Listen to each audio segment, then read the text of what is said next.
So mindfulness or being mindful essentially means to pay attention to whatever happens in the present moment in a non-judgmental way. Often we are thinking of what's going to happen tomorrow, often we are thinking of what has happened yesterday, and our mind is engaged in something that is not necessarily present here right now.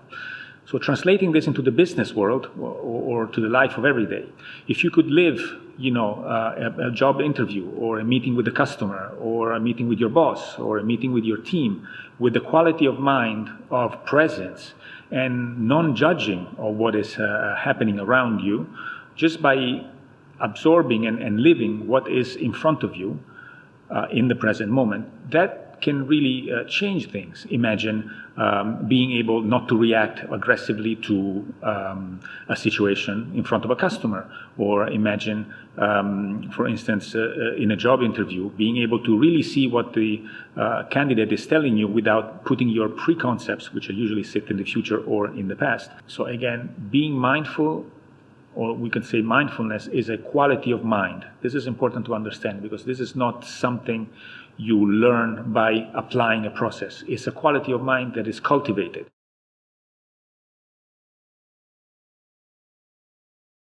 So the mindfulness module that I teach essentially is divided in two parts. So the first part, I really explain technically what mindfulness is and why is it important for business people. I try to relate such an argument, which sometimes is seen as maybe soft, maybe non-business-like. I try to relate it to the people that I have in front. So often managers or people who manage companies. And in the second part, we actually try a little bit of the practice. So we essentially sit down and I introduce them to several practices, among which closing your eyes and even practices that are close to meditation. And with that, I let them experience a little bit of that being present in that very moment.